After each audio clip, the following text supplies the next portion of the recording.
Bonjour à tous, c'est Pierre-Alexandre pour Technoid et bienvenue pour cette prise en main du Redmi Note 5. Beaucoup l'attendent apparemment, et bien voici, vos vœux sont exaucés. Le Redmi Note 5, donc c'est Geekmall qui me l'a envoyé, donc vous avez le lien dans la description si vous voulez le précommander, il sera envoyé à partir du 25 mai. Et vous avez aussi un petit, il y a un petit bon plan, je vous mets tout dans la description. Vous avez le Xiaomi Mi A1 et le Xiaomi Redmi 5 Plus qui est en promo pendant quelques jours jusqu'au 2 mai, donc n'hésitez pas directement, et vous avez toujours le code TechnoGeek qui vous permet d'avoir une petite réduction sur le smartphone. Allons maintenant sur donc ce Redmi Note 5. Alors j'ai le Redmi Note 5 qui peut être en Inde et en Chine et qui est l'équivalent du Pro, mais à l'international il s'appellera juste Redmi Note 5. La grosse différence c'est que l'appareil photo lui sera différent. On a droit à un Samsung S5 4II L7 si je me trompe pas. Donc il est en ouverture 1.9 et c'est du 13 mégapixels et c'est mieux que ce qui est vendu en Chine. Donc ça c'est une bonne chose. Actuellement je suis sur la ROM chinoise puisqu'il est directement en chinois vendu en 8.1 alors que la ROM internationale est pour l'instant en 7.1. Donc ce qui fait que pour l'instant mon retour se fait là-dessus. Clairement, alors pour les photos on va y revenir après. Dans les bonnes choses, alors... Dans les choses, la bonne chose déjà c'est qu'on a droit à un port SD, ce qui est plutôt une bonne chose aujourd'hui.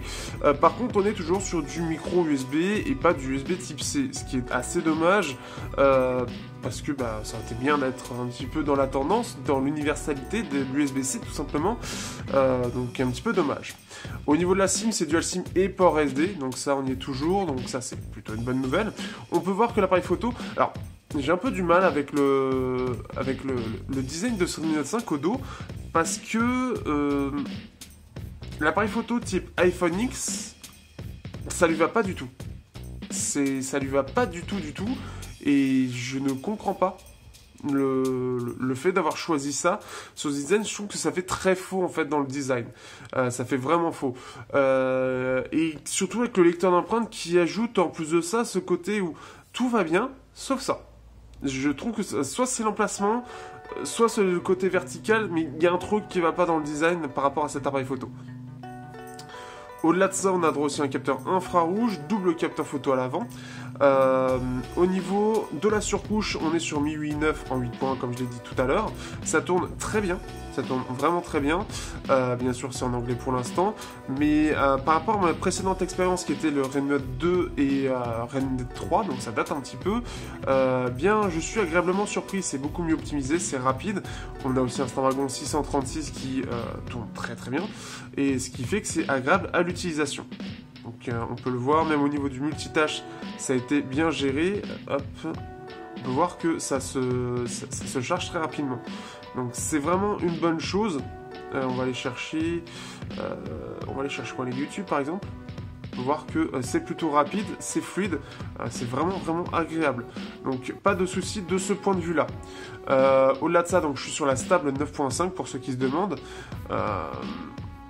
En soi, après la surcouche MIUI, il faudra voir surtout dans le test complet pour ceux qui seront intéressés. Dans les petites déceptions que j'ai, ça va être surtout la jack, qui c'est toujours un côté un peu moyen chez Xiaomi. Et avec mes KZ, avec mes Yinyu, etc., par rapport à d'autres smartphones, c'est quand même vraiment en dessous. C'est en dessous du Nubia Z17 Lite, c'est en dessous du Leco que j'avais eu, le Leco, le S3. C'est vraiment pas terrible. Je suis très déçu de ce point de vue là, et c'est vraiment pas agréable pour quelqu'un qui cherche vraiment un bon son. Pour terminer en moins de 5 minutes, parlons rapidement des photos. Les photos, le capteur est très bon, il ouvre en 1.9 et il a des capteurs des photosites en 1.44 si je dis pas de bêtises, ce qui est très bien en soi, ça a l'air très bien. Mais tout a été fait avec un gros lissage et de ça pour que ce soit très bien juste pour les réseaux sociaux. Donc les photos font en moyenne 3 MO et le mode bokeh ne fait que 1 MO, c'est très compressé, il y a un lissage qui se voit beaucoup et je trouve ça dommage. Normalement vous avez les photos en même temps, je trouve ça dommage. Alors ce qui fait que ça fait très bien sur une vidéo ou sur les réseaux sociaux, mais quand vous voulez en profiter avec les détails, pouvoir zoomer dessus, on se rend compte qu'il en manque. Sur ce, je vous dis à bientôt pour le test du Redmi Note 5 sur la chaîne, et n'hésitez pas à passer pour le bon plan et pour l'acheter, pour le précommander, par les liens que je vous mets dans la description. Merci à vous et au revoir.